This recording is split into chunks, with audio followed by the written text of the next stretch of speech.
Welcome back to episode 2 of College Football Pros. I am your host, Nick, and I'm joined as always by Drew. And while last week, the first week back for us, the end of the college football season, as you might believe, with the national championship game being played earlier that Monday, tends to have a slower follow-up week, and that's exactly what we have this week. Not a ton to talk about, right, Drew? Yeah, I mean, there's some big stories. There's always, your stories in the off season that you're going to see kids getting arrested or, some bad stuff. And we haven't had a lot of that yet. So we're heading into this off season. We're talking about guys making good decisions and coming back to school. I think, the first thing we want to talk about is Bryce Love from Stanford making a huge decision to actually come back to school. And I mean, he was arguably the best running back, if not the second best behind Barkley, running back coming out. And for him to come back to school is not only a huge loss for the NFL, but a huge gain for Stanford. Yeah, I definitely would have to agree with you on that one. I mean, it was a Stanford team that didn't have that pivot. And one of the biggest frustrations during the 2 years where Christian McCaffrey really had 2015 was McCaffrey's big college football year, and that was also his I came out of nowhere year. Right. But that year and 2016, the biggest complaint with Christian McCaffrey was just that if he didn't break off a touchdown on one of those long runs, Bryce Love was getting the end zone work, or the red zone work, rather. And yeah, it's I remember, not the same for Stanford now. No, they don't have, that quarterback like an Andrew Luck who can do it all, or a Christian McCaffrey who literally can, punts, kicks, runs, passes, throwing the ball. I mean, he literally did it all. But, I don't know if you saw this, but the last 3 Heisman runner-ups to come back to school have all attended Stanford. Luck, McCaffrey, and now Love, which is a stat that means nothing and means nothing moving forward. But it's just interesting, like the last 3 runner-ups to come back have all been to Stanford. I mean, I think that's a testament of what Stanford education gets you moving forward. Yeah, I personally had Bryce Love in my initial mock draft at pick, I think it was pick 29 to New England, or wherever New England was at initially. That's where I had him going, and I think some of the people who saw that and commented back to me were just, why would New England take a running back? Number one, New England signed both Mike Gillislee and Rex Burkhead last year, already having Dion Lewis and James White. So New England taking a running back is not a shocker. Also, 2 of those 4 guys or more are all free agents, but it's definitely interesting. It's a different dynamic. If he had left Stanford, I do think you would have seen the quarterback, and I don't know why his name escapes me offhand. I'm so bad. My memory is so shot, but I definitely feel like we would have been talking about a step back for Stanford in terms of their talent and really their ability, because we talked about on the last podcast, the Pac-12 is, in my opinion, the most wide-open conference in college football. Like, okay, the Big Ten, you're pretty much looking at Ohio State, maybe looking at Wisconsin. If Shea Patterson is able to play and actually works out for Michigan, potentially like 1%. Michigan. SEC, you're looking at Bama, Georgia, Auburn, but like in the Pac-12, you like literally any of these teams except for like Oregon State, no offense to their fan base, but like none of those teams are really gonna surprise me if they end up emerging and taking things over. Yeah, and you're thinking of the quarterback from Stanford, Costello. Yeah. You're thinking of him. Yeah, no, I mean, this offense ran through Bryce Love, and when he had injury issues, literally pretty much the whole season, and even in the bowl games, you could tell the kid was, his ankle, leg area was not healthy. And him sitting out or not sitting out and coming back is just it does wonders, not only for the team that is there, but that coaching staff. And like you said, the Pac-12 was wide open. So you return a guy like Bryce Love, who right now is the Heisman favorite. that you can only have a positive outlook for this team in the offseason. And I think, the recruiting they got coming in and everything, it's just going to help them long term, because now these kids that are coming in as freshmen, sophomore, they don't have to play right away. So they can learn from a veteran like Bryce Love. So this is just a positive all the way around if you're a Stanford fan, because, he is obviously, the second best player in the nation if you go by the Heisman standings, whatever. So it's just huge. Absolutely huge. It's big for J.J. Arcega-Whiteside, too, who flashed some talent this year. And, look, you need a guy like Bryce Love, who, in my opinion, even though he's highly unlikely to get drafted as such, may be a better all-around player than Christian McCaffrey. Now, there's a difference between the athleticism between the two, because I think we can both agree that McCaffrey has an elite level of athleticism, versatility, and ability to be used in a lot of different ways, but he comes off the field. And there aren't many pro teams that he would go to where he would stay on the field for 3 downs. Right. And he might, because Carolina's going to package him as a slot receiver sometimes, so he doesn't have to be in the backfield, but I'm just saying, he's not going to be playing the running back position like a guy like Saquon Barkley or Bryce Love would. So that's definitely, the big news. I think it's going to make, we like college football more than pro football. So how are we going to be unhappy about a guy like Bryce Love coming back? It was just I'm trying to think of some other guys, Baker Mayfield, and getting 13 extra years of eligibility. Somehow. And if we want to talk about eligibility, I think it's a really interesting pivot here to go to... Master of the Segway. Yeah, master. That's what I am. I'm going to get a shirt, Master of the Segway. In our second episode, I've already been given the moniker. Folks, we did over 100 of these before. At some point, I'll upload them all. But yeah, the point I was kind of driving at is a guy who has eligibility left, and then another guy who seems like he's had a ton of eligibility left. And we're going to pivot over to FAU. Now, this is kind of important because, we're pretty confident that UCF is not going to be the same team that it was this year. Coaches moving around, some talent exiting earlier than they probably should have. So, you're always kind of looking for who could be that next program to fill shoes. Boise State is kind of the anchor there because they've been so solid in the group of 5 for so many years now. But FAU was a team that kind of popped up a lot too because they had Driskel, who came in and really helped the team roll at the end of the season. Devin Singletary coming back. They had the Auburn transfer. I think his name's Kyle Davis. Is that sounding right? I don't know, honestly. Okay, but he was a very highly touted prospect when he was coming out of high school, and so, we were looking at the team and we were saying, well, they were already very good this year. This all sets up to be a situation where they should be great next year. Well, Driskel decides he's going to forsake his remaining eligibility to graduate and pursue his career. I believe it was in civil engineering. So he was a 3.3 GPA. I think is the number I saw. So kudos to him for taking his academics very seriously. Obviously he does, and kudos to him for saying, hey, there's life outside of football and there's life besides football.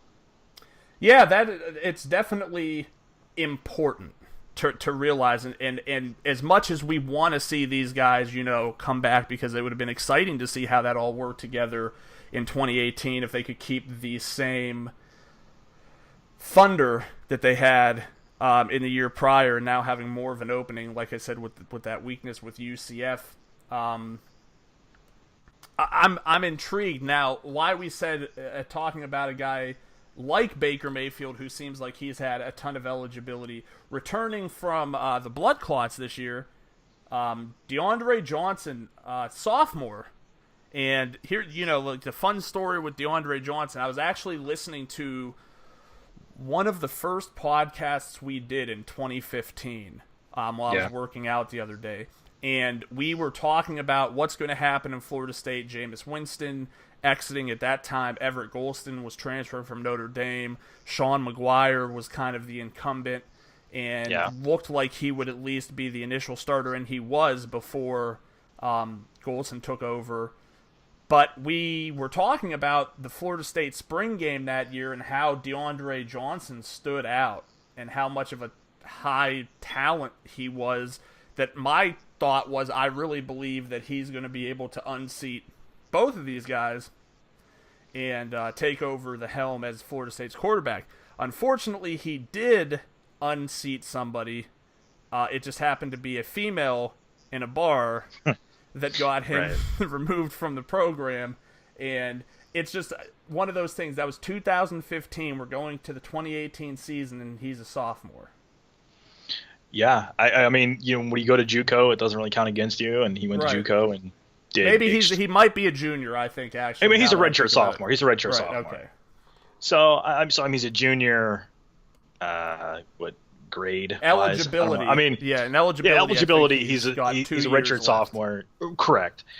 I mean, when I know before, give some people a peek behind the curtain here. You text me before and just going over kind of like a run sheet, and you said this, Driskel thing in FAU, and I'm like, he's not even going to see the field.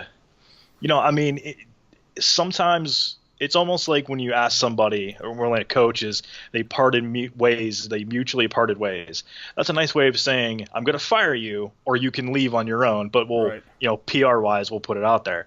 And I kind of feel like this is what happened. Like, I kind of feel like Driskel saw the writing on the wall with not only DeAndre Johnson, but Chris Robinson, from a transfer from Oklahoma, who was kicked off the team. Still, I can't find why he was kicked off the squad. So Lincoln Riley announced that he was kicked off the squad, transferred to FAU under Lane Kiffin, and Lane Kiffin came out in an interview and said he reminds him of Johnny Manziel. Robinson is a former 4-star recruit, so I mean, he's obviously got talent, out of Texas, so they care about football down there, so he's legitimate. So it's going to be interesting to see him and Johnson, really compete, because they have kind of the similar skill set, pretty much the same height, pretty much the same arm strength, pretty much the same durability, and they like to run.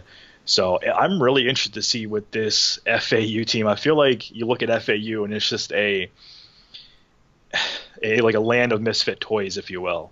You've got Lane Kiffin, who has been an outcast. These two kids who were outcasts of their former teams. And then they just hire a 24-year-old Charlie Weiss just getting ready to say Jr. That. They hire a 24-year-old to be their OC. It's like, what? Lane Kiffin is crazy, and I have not been a fan of his for years, but all of a sudden he's like transforming his public image, and I'm like, I want to see what happens down here. So more power to him. Let's hire some 12-year-old.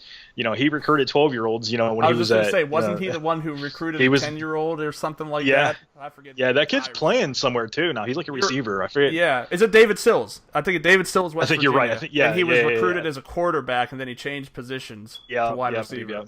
Yeah. So you know what? I'm intrigued to see what this team does. And like you said, there's that Power 5 gap where you don't have the Boise State of olds. UCF isn't going to be there. I mean, obviously, you're going to see maybe a team like Marshall can come out of nowhere again. But FAU, I think right now is the hot pick to be that Power 5 team that really stands out. No, I don't disagree with you. I think both of us are a little bit wrong in saying that UCF isn't going to be there, but the season has to be played. It's going to be difficult. We're in the off season, and we're looking at what's on paper, and on paper it doesn't add up. Scott Frost going to Nebraska, just too many things moving and grooving there. Just doesn't really seem like there's 0% chance that a repeat of this year is likely. But to even have 1 or 2 losses now, it's still. Oh, they're gonna have a great season probably. Yeah, I mean, a lot of these kids. But I'm still saying 1 or 2 losses. I think is still their best. 2 losses, in my opinion, is their best case scenario. It's early on. A lot can happen. That's still a great season. That's a great season. We're not talking about printing national championship license plates. Yeah, no. I mean, they're not. I mean, like we said last time, there's no Power 5 team ever going to get in the Final Four. Interestingly, I just watched Marshall's bowl game last night. Article upcoming. Couple nights ago. I actually wrote the article already. You're right. Marshall's a team pretty crappy the year before. Had to have been Doc Holliday's worst year with the program in 2016. I think they went like 3-9 or 3 and not good. Just really bad. But they played with a ferocity. The defense looks like it's back. They've got two solid running backs, and they both have different skill sets So complementary pieces is always good in the backfield. Tyree Brady, to me, looks like he's poised to easily be a top 20 receiver with Chase Litton in the backfield throwing balls next year. Boise State recruits well for what they do. Have no doubt in my mind that they'll put together a good program. Another program, and I didn't mention it in the text to you so that we could actually know what we're talking about instead of sitting down and just firing from the hip. It's kind of what we do. This one's a firing from the hip, but it's kind of easy. And when we're talking about people coming back in optimal situations, I kind of feel that way about Will Grier and David Sills. I know we mentioned Sills. Yeah. I believe he led the nation in touchdowns because that's like all he did. He caught like 3 touchdowns a game, it seemed like. Yeah, right. Big 12 obviously going to go through. Anytime a player like Baker Mayfield leaves a school, I don't think you can just pencil them in. Like, I know that I've seen some far too early, and they're always humorous. Far too early top 25s. Oh, gee, that looks like the top 25 from the end of the season. Very good on the creativity. Really loved that you managed to figure out that Alabama, Ohio State, Clemson, and Oklahoma. That's really tough, picking 4 of the 5 teams. And oddly enough, your number 5 team was Georgia. So you really did a very good job analyzing the scene and realizing that, taking these 5 top teams at the end of 2017, reshuffling them a little bit and calling it your 2018 too early top 25. It's cute, but ultimately, please kind of stay away from the keyboard, or at least do something original. I know that's like a shots fired thing, and we're not anybody, but it gets so irritating and like pointless. A way too early top 25 that's probably not even good. Awesome. Great way to sell yourself. Yeah, thanks for the read info. This piece of crap that I put together because we want hits. But Baker Mayfield leaving, I personally do believe is going to have a bigger impact on the program. I don't think it's a Kyler Murray slides in situation. They do have a good amount of returning offensive weapons in the backfield. Receiver CeeDee Lamb looks like he's going to be a good option for the foreseeable future, but it just comes down to, I don't believe that Kyler Murray is going to be able to do what Baker Mayfield wants to do, and that gives a team like West Virginia, who is disappointed, I mean, quite frankly, the past several years. Yeah. But it gives them an opportunity to have that talent, have a quarterback who could get some of the job done, have a receiver we know with a nose for the end zone. It makes me a little more optimistic about the potential for a team like West Virginia to make a bit of a move. It's preemptive in saying they're going to be Big 12 contenders, but it doesn't hurt their cause. Yeah, it's going to come down. They got to find a quarterback. I don't know if they have many kids on the roster that took snaps, meaningful snaps. I'm not even trying to pronounce their quarterbacks' names. That's Will Grier. He's coming back. Yeah, no, he's not. That's what I was saying. Yeah, both. I swear, I just saw both Grier and. I thought Will Grier. See, this is why we don't. This is why we shouldn't do this on the fly. But this is what we do, folks. We just kind of do our stuff on the on the fly. 27th he announced he was going to return. December 20th he announced he was going to return for a senior season. Okay, because the depth chart that I have has him already off it. Son of a. Yeah. So see, this is what happens when you look at depth charts. It's Grier and Sills made the same commitment right after that. Oh wow, that's awesome. That's that's what I mean. Like, they're in a good position comparatively because it's Texas Tech going to be without Nick Shemenek and Kiki Kuti. So it's just one of the Mason Rudolph and James Washington. If you think that that's just going to be a situation that seamlessly comes together, I don't think you're looking at things the right way. I mean, it's clearly going to be a difficult process. Yeah, we know all about TCU, and they're going to be there. I feel like Gary Patterson. Their defense is going to help them. Pretty solid. Lord have mercy, their defense actually put together a pretty competent season, which is saying something for the Big 12, right? Like, we've known in years past that it's the all-fly league. Well, Baylor and Kansas are both not going to be in contention, so they're out. So West Virginia's in a prime spot because Oklahoma. Texas. I think Texas has a good chance to take that spot back to where Mac Brown had them and really, ascend to that Big 12, under Tom Herman, because I think Herman's putting together a great great recruiting classes. I mean, he And knows how to coach. Is this he knows his how to second win. year? Yeah. I think it's if it's not Texas this year, it's going to be a turnaround. Yeah, I We're think gonna Texas see a has to be better competitive. Texas. Exactly. I don't. Yeah, if they don't compete, game in, game out, they have to, show progress. Right. That they're right there.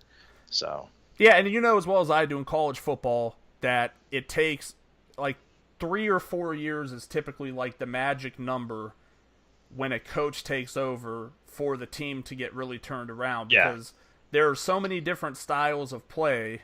Like just Yeah. looking at Arizona, if Ken Niumalatolo, whose name I butchered, he I think he was with BYU.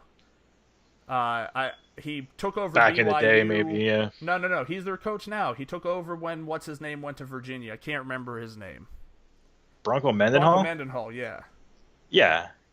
So I think So- Niumalatolo took over from Is that BYU. Navy? Oh, he's at Navy. That's right. Okay. He's at Navy, yeah. So they were So Arizona had talked about hiring him Yes. as their Yes, head yes, coach, and Khalil Tate wisely was like, no, because he knows that if this That guy offense. comes over here, this offense is going to be run much differently. And Yeah, I mean, can we talk about that for a second? Why Kevin Sumlin went to Arizona? That just does not feel like a fit to me whatsoever. really? I just I feel like don't they're get going to it. be just as bad as he did at okay. Texas A&M. Like, it's unfortunate. Yeah. And I do feel something has to be going on in A&M. And I take it back to, and of course, I can't remember the quarterback's name, the last stable quarterback that they had. No, they didn't have one. That's right. The last stable quarterback that A&M had, get ready for this, folks, was Johnny Manziel. Because when Manziel left, it went to Kenny Hill. And Kenny Hill played 4 games. He had that one really good game opening week. And then after that, he was just a complete disaster for the remainder of his time there. And then, I believe it was that season, Hill, Murray, and Kyle Allen all transferred out from A&M. Yeah, that was that year they had a mass exodus of So just something all had to have kinds of been people. going on. You know what I mean? Like, maybe he's Yeah. a dick in the locker room, like too much be. of a dick. And you can be a dick if you're winning, but when Yeah. you're losing, it's not a motivating factor. People genuinely don't think, if I'm doing bad and you were yelling at me, that's not going to be an incentive for me to do better. That it really isn't. Like, psychologically, not how human beings work. It's just going to be interesting. That's all I know. I just when I saw that coaching hire, I just said to myself, well, I don't understand. Like, he wasn't setting the world on fire at Texas A&M. He wasn't doing anything fantastic there. I didn't get the hire. I mean, obviously the stuff with Rich Rod, went down, and they had to make a move quickly. Right. So, I mean, and someone was there, so I think it might have been a right place, right time for him, or just convenient time for Arizona. I don't think he's going to kill Khalil Tate. I don't think it's going to no. hurt. Khalil Tate is a college good. quarterback. Oh, he's the definition of a college quarterback. Yeah. He's Lamar Jackson, although I do think Lamar's going to be able to play at the next level. I don't feel the same way thus far about Khalil Tate. Okay, let me ask you that. You said Lamar Jackson can fit in the NFL. If you're the GM of all 32 teams and you can make moves anywhere you want, where are you putting Lamar Jackson? I mean, what team fits him the best? Oh, me personally, yeah, I like the New York Jets as a fit for him, because when I'm looking at their team and I'm seeing Robbie Anderson, Jermaine Kearse. Did you also see Robbie I know Anderson? all about Robbie Anderson. What is going on? Why? He's clearly an asshole. Well, I mean, bluntly put, he's clearly got some issues. Yeah, for those of you that don't have any idea what we're talking about, he was arrested for going 105 in a 45 and then making sexually explicit remarks about the arresting officer's wife. I don't know in what world you think that's okay. I don't know in what world There's no obviously world where nothing. that's He's okay. not going to get. No, I mean, he's not going to get suspended for the season or whatever. But I'm just saying, like, that's just another NFL hit. Oh no, this is 2 straight off seasons where he's been arrested, and this off season is less than a month old. At least last year he waited until the summer to get arrested. Yeah. Right, wait a little longer. He wants to get over and done with it early. Yeah, when I'm looking at that, I do think that they've got some guys. I don't know if what's the kid that they drafted from Ohio State a couple years ago? Who? The Jets. I mean, I they think they had drafted Devin Smith. They had him, and they had Jalen. Didn't they draft? They had Jalen Marshall, and didn't they draft Dante Wilson too? Yeah, so apparently they just drafted everyone from Ohio They State. had Posey for a minute, I believe. Yeah, now he's playing in the CFL. He actually had a really good season with Toronto. Yeah, he did. That's where Manziel's gonna end up as a CFL. Yeah, with Hamilton, where my wife's family lives. So Which is awesome. Interesting. That they live in Canada? No, That's but yeah, I think, and then a lot of it was Elijah McGuire being kind of the heir apparent. Bilal Powell's actually a lot older than people realize he is. I think he's like 31 or 32 by next season. Forte, we know, is as old as everybody thinks he is. And made of glass. To me, it just seemed like it. We know what you and I, of all people, and again, people who might be listening to this for the first time might not get it because they didn't listen to all of our older stuff. But Elijah McGuire was one of the podcast's favorite players. Like he's dynamic, does a lot of good things, and I think you put him and Lamar Jackson in the backfield, and you have two receivers in Curse and Anderson that can go, they can run fast, they can get open. To me, the sky's the limit for what they can do. I've seen mocks putting him at Pittsburgh and places like that, and I just don't see that fit being the same. What was your take on him? Like, where did you put him? I don't think he's an NFL quarterback. I mean, I think he's a great athlete. I think he was a great college quarterback. But how many times have we sat here and said they were great college quarterbacks? I mean, the list is way too long to name, but I mean, it happens every single year. So, I mean, to sit here and say that, you know, he'll fit in like Green Bay, or I just don't know where his skill set translates to. I mean, he has got a cannon for an arm, and he can run. He's not very accurate, as we've seen Louisville the past couple of years. His accuracy is a major issue, and I kind of felt like at Louisville he had one read and then take off. You know, I'm going to try to read this receiver, and if it's not there, I'm taking off. I think he tried to make a conscious decision in this past offseason, heading into this season, that, you know, I want to go through my reads. I want to, you know, try the X's and O's. I just don't think it worked. You know, and that's has nothing to do with the person himself. I think Lamar Jackson's a good person. I just don't think that skill set translates as a quarterback. Now, if he wants to be like a Braxton Miller and change the receiver, I think he can maybe, you know, make it. Or Terrell Pryor, he can make it. I mean, he's a tall kid. He's fast. Aim higher than Terrell Pryor. I'm just saying. I mean, Terrell Pryor got paid. I know what you're saying. Well, he got paid for 1 year. He ain't getting paid this year. Right. But, you know, I you know, we sit here and we talk about, you know, guys aren't going to make it. I hope everybody makes it.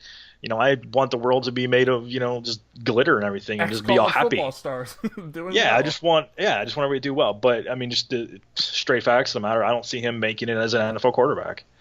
Yeah, I think it's all about where he goes and how the system goes around him. I love what Todd Bowles did.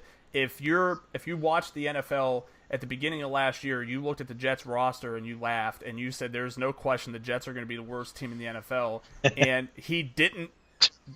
I mean, the biggest thing, they didn't. They were the sixth worst team in the NFL. Yeah. Okay, great. So, like, it still wasn't a great conversion there. But they weren't the worst. You're looking at a situation where they were in games, they played hard, and if you put him in that system with the players around him and a guy like Todd Bowles, whose players want to go out on the field and play hard for him. And the biggest thing for me is they retain McCown for another year, and you can get him around a guy like Josh McCown. I'm not saying he's going to be able to fix all the issues, but to me, McCown's one of those guys who you have to be trying to not learn something from. So that's kind of my view on Jackson. I think it's going to be interesting. What about, let me throw a team out there to you. What about the Cardinals? I mean, you know, Carson Palmer, gone. Larry Fitzgerald, Hall of Famer, old. You know, he's got a couple years left in him. David Johnson should come back healthy. He got a decent offensive line. I mean, I think Arizona might be a decent fit. But again, I think it's a Deshaun Kaiser situation too with the Browns this past season. Lamar Jackson is not a guy where you can draft him and play him. You draft him, you bench him. You know, I think the perfect example of that is Aaron Rodgers and Brett Favre. Say what you want about how Aaron Rodgers was going to be a Hall of Famer before he got to Green Bay. That's fine. But the fact is, he sat behind a Hall of Famer in Brett Favre, Right. and he learned for a couple seasons, and then he became what we know Aaron Rodgers to be. This is when you look at teams like Pittsburgh, when you look at teams like Arizona, they didn't do that. They drafted, guys in the middle round, like the Steelers drafted Landry Jones and Josh Dobbs.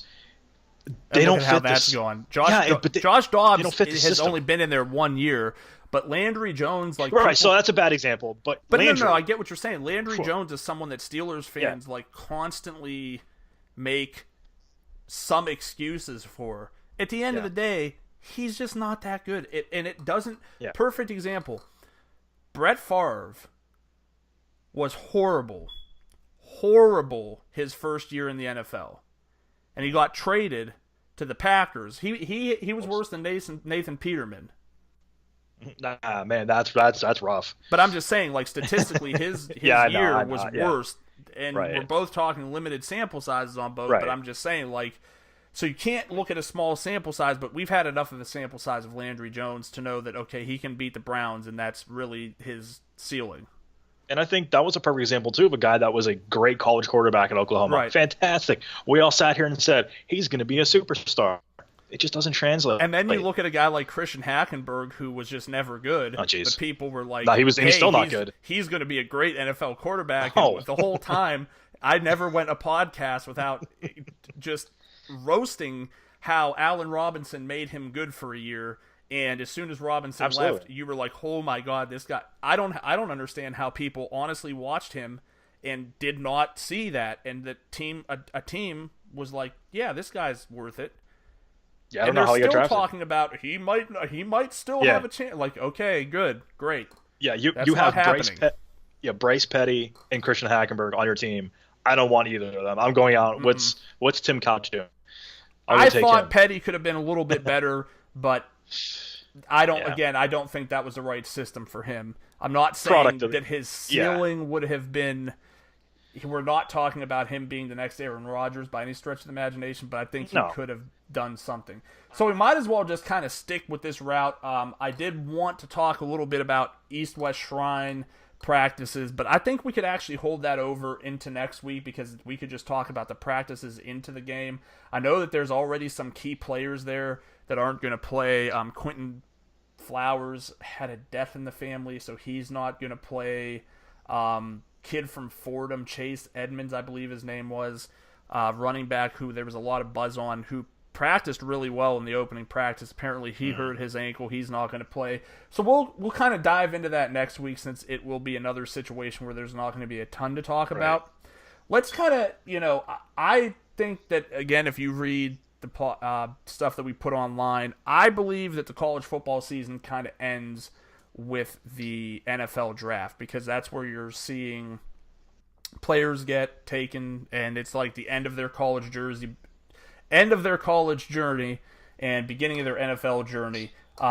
So really this week we were hammered with a bunch of the bigger named analysts releasing their initial mock drafts, and up here I've got Pro Football Focus, I've got Daniel Jeremiah from the NFL, and I would have the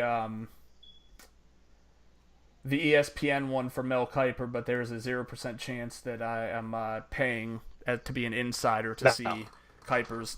I'll tell you a good site that I really get a lot of college football information from is at WalterFootball.com. Oh yeah, that's my go-to. I'll give them a cheap plug because they're a really good site and those guys are really great over there. So I really enjoy reading their mock drafts. He is definitely more in tune with what the hell is going on than Kiper or McShay.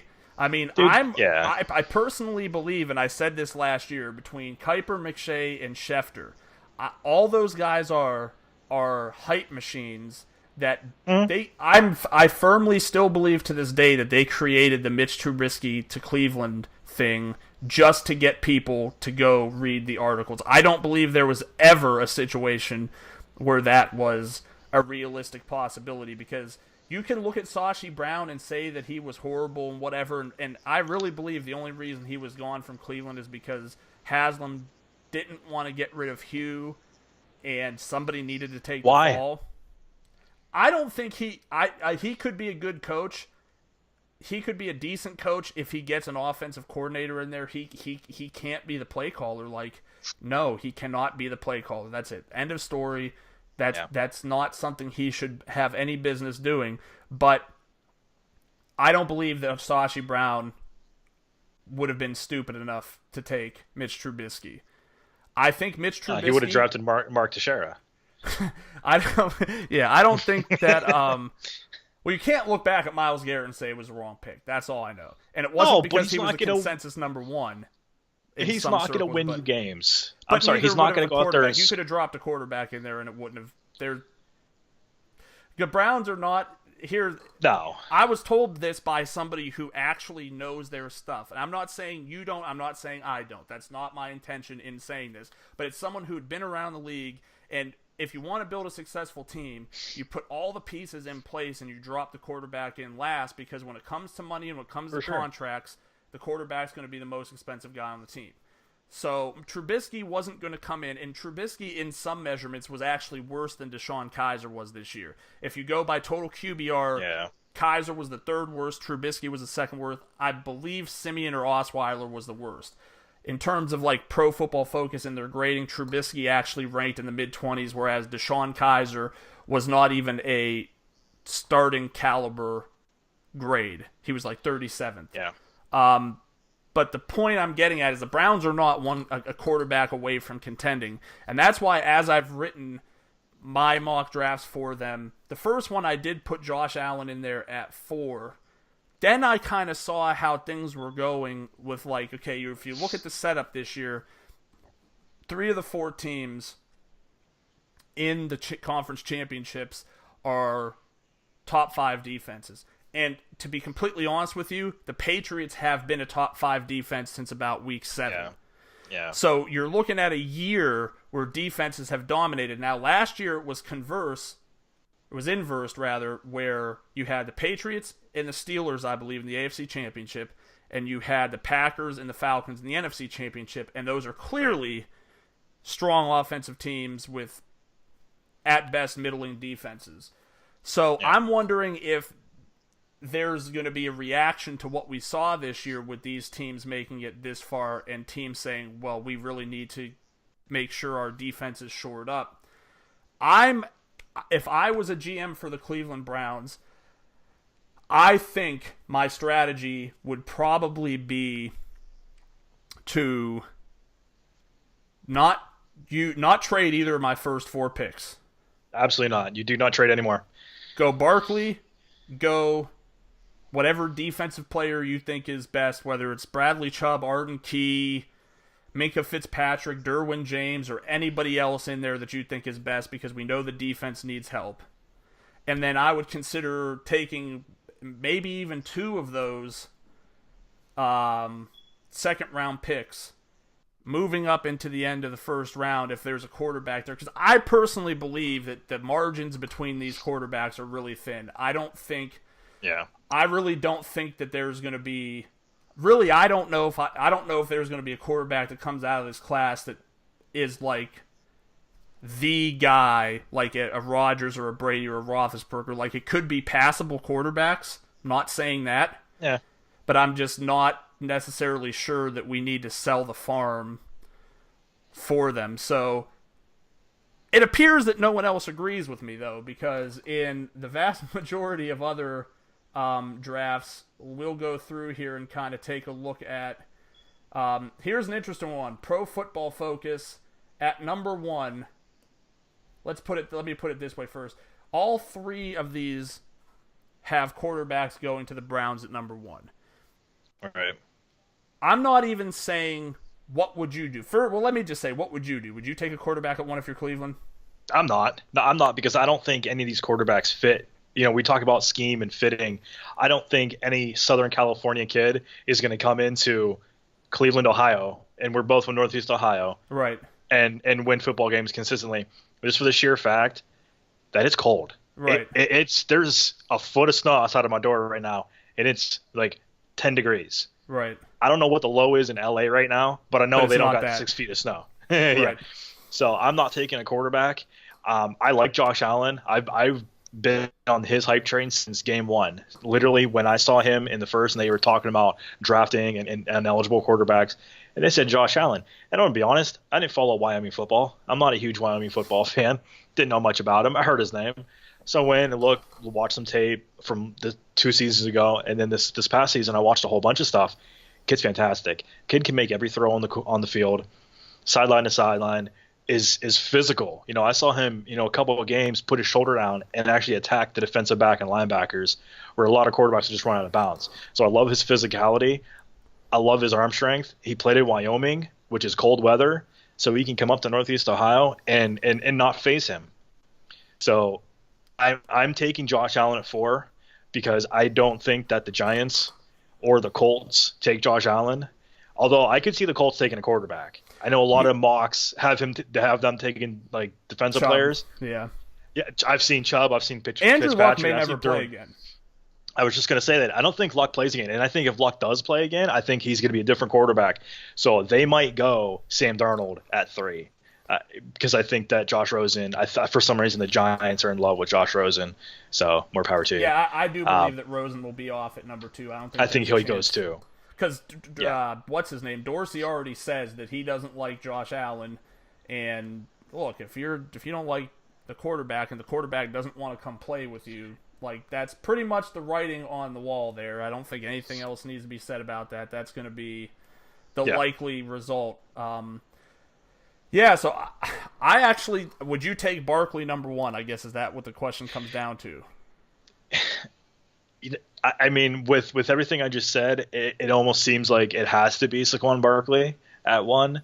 However, I like Duke Johnson in the backfield. I know he's on an every down back, but I don't know if Barkley is either. I don't know if Barkley. I don't know if he can hold up in the NFL. Kid's for big, 3 man. downs.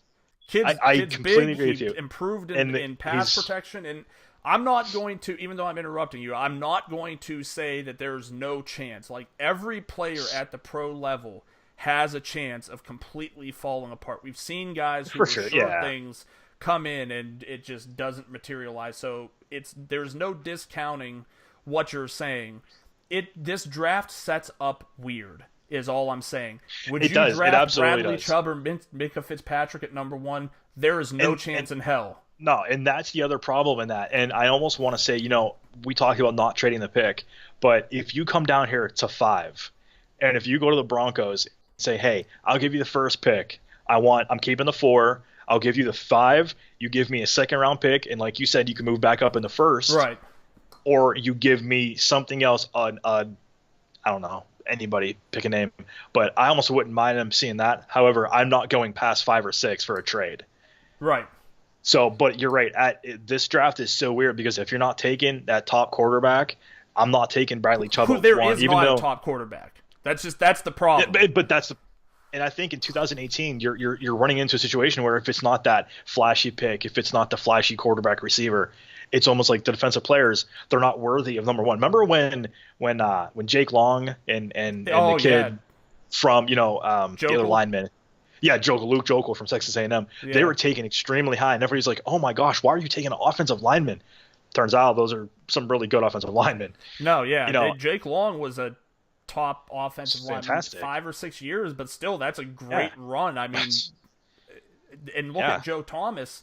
Joe Thomas has been a top 5 tackle the entire, even injured this year, he's still a top 5 graded tackle. And you do see what happens when you take a guy like Joe Thomas out of the equation and put Spencer Durango in it. And I liked Durango coming out of Baylor. I thought he was going to be didn't think he was going to be a starter, but hey, put that guy in there. I think he could be someone who rotates it. No. They got beat up with Durango at left tackle. So, but it is, and it's just one of those situations where if you don't want to put Barkley there, or you don't, and when I try to do the mock draft, it's not even do I want to put Barkley here? Yes, I think Barkley is the most talented player in this draft when you measure by position. That the next best running back is much further away from Barkley than the next best quarterback is away from whoever you think is number 1, because everybody has a different take on it. Right. Yeah, and that's just it too. So, I'm taking Barkley at 1. and we're going to see where the chips fall because, a lot of guys, obviously we just talked about Rosen going 2, Chubb or Minka Fitzpatrick going 3.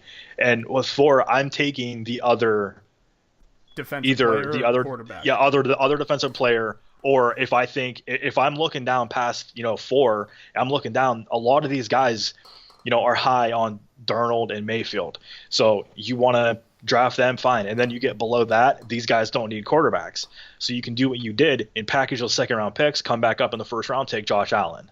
Right. Football Focus has Baker Mayfield going at the number 1 pick. Yeah, I will never go to that site. Thank you for telling me that. I'll never go to that site because what site was that? Don't even say their name. They're good. They're at a joke. Some things. They're good at some things. Okay, they're good at being funny. There's no way that's a real mock draft. No, it is. There's no way. There's no way. The defensibility behind it is that if you watch college football just from a fan perspective, Baker Mayfield was like easily the best quarterback in college football this year. And it wasn't even a close margin. Baker Mayfield was just the best. That's why he was the Heisman winner. But it's just about the disconnect. And they do fantastic work in analytics. They sit and they grade and I get that mentality that they're coming from. It's just a situation where I do not think that feasibly that can be the number 1 pick in the NFL draft.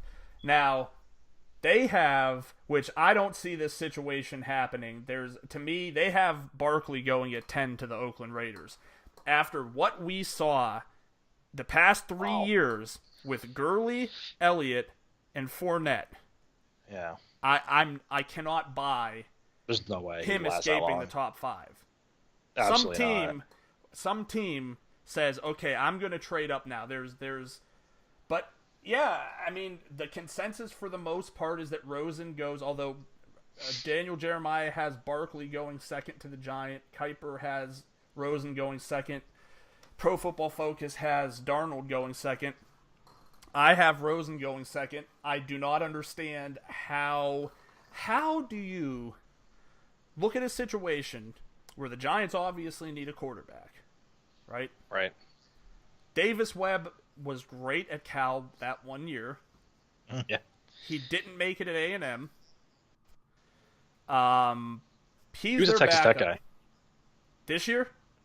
No. Davis Webb was a Texas Tech guy. I don't think he played at A&M. No, that's what I meant to say. Texas Tech. Yeah, he played for Cliff Kingsbury. He played for a little bit at Tech, whatever. Then he held the jock of right. Pat Mahomes. Rosen wants to go to New York. Why would New York not take Rosen? I get it. There has to be a mutual attraction there. It's just not as simple as Rosen wants to come here. But the vast majority of people, I think, look at Rosen and feel like he's better at this point than Darnold. That he has more to bring to the table day one than Darnold.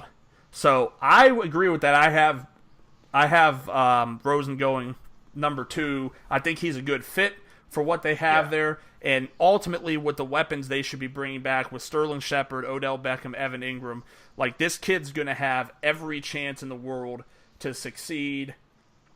Indianapolis, like you said, Indy's an interesting team because Indy could take whatever leftover is there. If they think, literally, if they think, and there's even rumors with it from inside that building that they may want to run with Brissett if something does happen with luck. And I'll give Brissett some credit. He looked okay. He did. He looked like a serviceable NFL quarterback. But that's the problem. Serviceable doesn't win a title. Absolutely. But let me throw something at you. So you're the Colts sitting at 3. Say the Niners call you down here at 9, or the Bears at 8, or the Dolphins at 11, and now they're moving up, and now maybe they're taking a quarter. There's so many variables in this draft, and I think this draft stands out more so than the other drafts because, like we talked about, there's no formula where, okay, I'm taking Saquon Barkley at 1. Okay, well at 7 or 8, I'm going to take Darius Geis, or I'm going to take Sony Michel. No, that doesn't work this year because those guys are second, third round picks. Right. So well, that's not according to Pro Football Focus. They've got the most whacked out And I'm not trying to rail on them because I'm a subscriber of theirs. So that means I give them money to access their information because I believe that the quality that they put out is informative. For daily fantasy, it's helped me make... And they don't give picks. Well, they do, but I don't read that garbage. But all within their stats, I can see, like, okay, this offensive line is not good against a pass rush. They're taking on a defense that has a very good pass rush. The defense has a high sack conversion. The offensive line that they're playing against has a high probability of giving up a sack. So you could look at that and say, okay, there's probably going to be some sacks happening. I want a piece of that defense. So they do have some good stuff. I'm just going to read you real quick some of the names. They have Maurice Hurst going at number 3 to Indianapolis. He, to me, is a fringe first, second pick. Don't see him at... Yeah. Let's find some other things. They have Lamar Jackson to the Jets. I initially did have Lamar Jackson to the Jets, so I don't have any real issue with that. Chubb at 9, I think is way too late for where you're going to find him. James Washington is the first wide receiver off the board at 13. Now, again, big James Washington guy here. Big James Washington guy. There's very low chance he's going to be in the first round, right? I think we'd have to agree. If you're looking at the first round, you're looking at Calvin Ridley, number 1. Then you're looking at probably Cortland Sutton. Yeah, and that's... Then after that, I think it gets a little dicey. A lot of people... I've been... Equiminian St. Brown has been growing on me as I watch tape because he was just absorbing coverage and not playing in a good throwing quarterback system. But the talent is there. Let's see what else we have. Christian Kirk, too, is a guy that's skyrocketing up boards. I have Christian Kirk in our first round on our draft going to the Carolina Panthers because they need a receiver. Yeah. Like, I bet I have that. That's mid-20s. Yeah, Mason and that's fine. At 15 to the Cardinals. I love Mason Rudolph, but we've already skipped past some other players here. Michael Gallup to the Cowboys at 19. Roquan Smith at 21. There's no way he lasts that long. I have him at 14, and I'm in the article I've said, like, this is probably too low for him.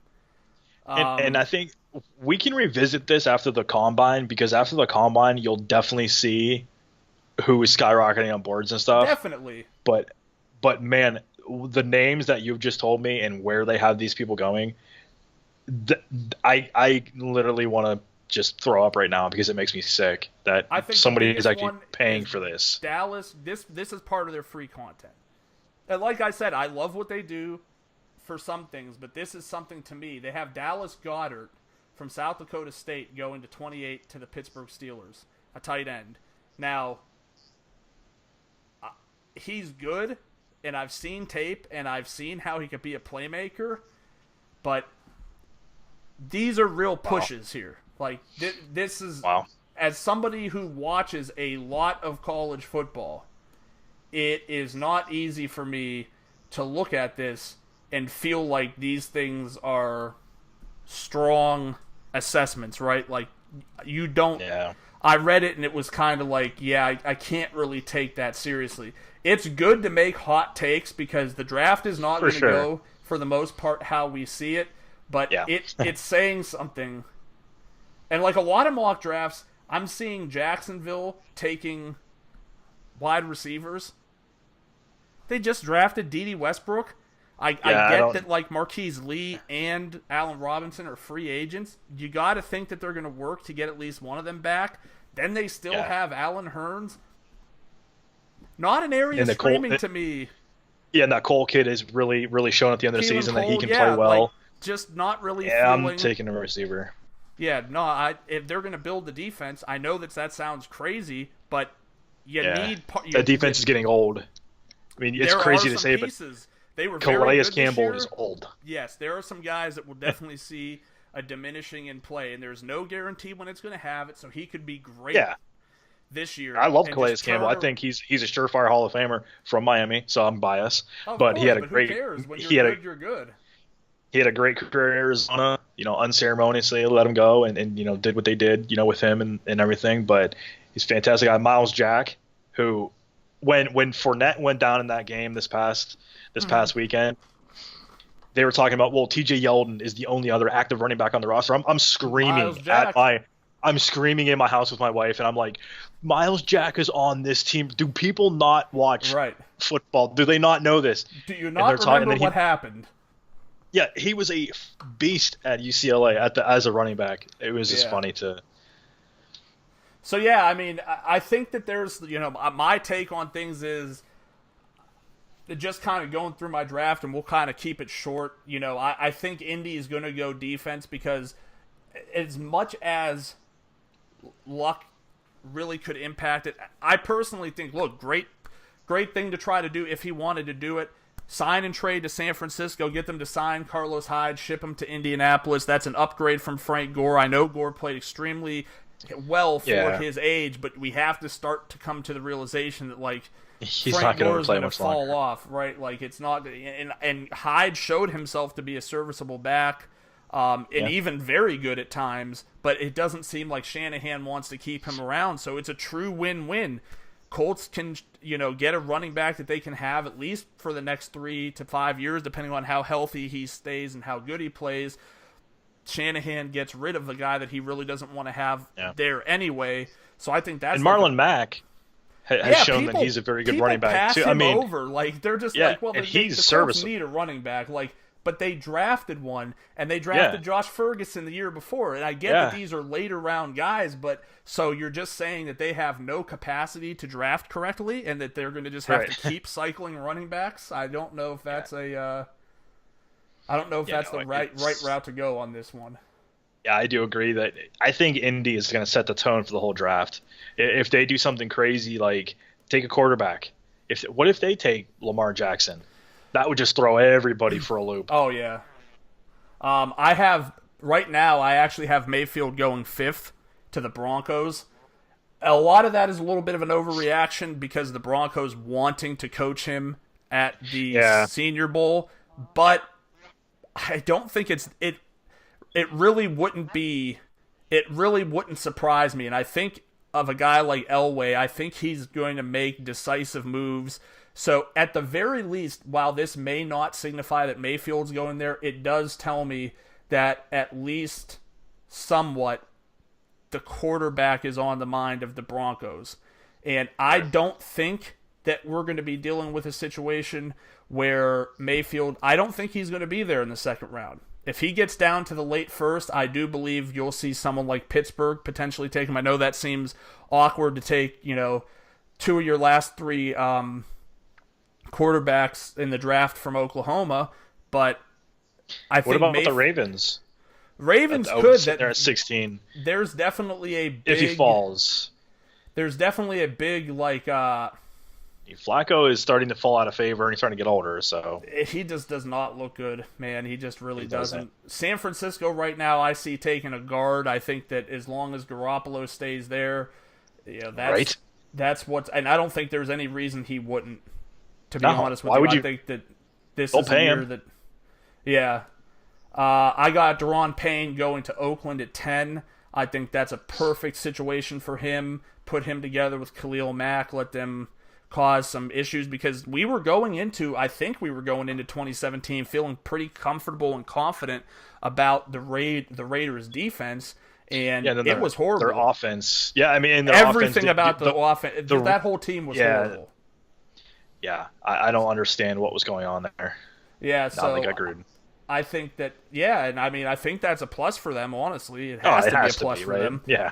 So I like Payne there. I'm just kind of going through Cincinnati. I have them taking Mike McGlinchey, offensive tackle, Notre Dame. I think that is one of the biggest things that killed this. That is the biggest thing that killed this team. Yeah, Andy Dalton is an adequate quarterback if he is given time and protection. You take Kevin Zeitler and you take Andrew Whitworth out of the equation, and he's playing behind a bunch of scrubs. No offense to them, but apparently all offense to them at the same time. This pick helps Dalton, but more importantly, Drew, this pick helps Joe Mixon, who we both know is extraordinarily explosive, and he could be like the comeback player of the year without actually having come out, or he's the come out player of the year if that were to happen. Redskins taking Vita Vea from Washington, staying in the Washington circle. like that. I think that's a good fit for them. Roquan Smith to the Packers. Again, 14 might be late. We have to see how the pre-draft process goes. But I think he fits the Packers perfectly. Clay Matthews is a joke. No offense to him. He's better in commercials than he is out on the football field at this point. So they have to start preparing. Josh Allen to the Cardinals. I do think there's a high probability that we will see them take a quarterback here. They have to. They have to trade right? for one. Yeah, I think that it's a situation where I cannot buy that this team is going to just let Carson Palmer go and just not do anything about it. So I have the Ravens taking Cortland Sutton. I think he's a guy that can actually be... Cortland Sutton had a down year because of how defenses treated him, and SMU actually had a serviceable option outside of him in Trey Quinn. I see Seattle going... I'll give you a second. I'm just trying to rifle through this and we could talk. A little bit late, Derwin James at 19 to the Cowboys. I had Buffalo going with both Lamar Jackson and Sam Hubbard. Obviously, Tyrod Taylor's out of favor in Buffalo. I don't think it's really the right thing. Panthers take Christian Kirk. I have Leighton Vander Esch to the Pittsburgh Steelers, kind of compensating for that Shazier loss, and we really saw their linebacking cores dive without him. And I had Bryce Love to New England, and obviously that's going to have to change. But so I know I said a lot, but do you want to kind of feed me anything that you heard or any differences of opinion? I think one of the names that you said, and I'm glad you said his name, is Sam Hubbard. He's a guy that played at Ohio State opposite Joey. Well, he did play Joey Bosa and Nick Bosa, so he played with both Bosas. But he's a guy that I think got overlooked on the Ohio State defensive line, because they had so much talent and they had so much talent in just the defense as a whole. So I think Sam Hubbard, when he goes to his pro day and when he goes to the combine, I think he's a guy that's going to skyrocket up the board. And I'm not saying, top 5 pick, but he's a guy I could see, going to the Raiders. You put him with Khalil Mack. I mean, Hubbard's the guy that could put his hand down and he could go back in the coverage. So I think Sam Hubbard is a name to really watch. I love McGlinchey, going to the you had him going to the Bengals, right? Yeah. I think that's a perfect fit. I think he's probably, if not the best, one of the best offensive linemen in this draft. They always say, draft your line first, make that offensive line great, and then go from there.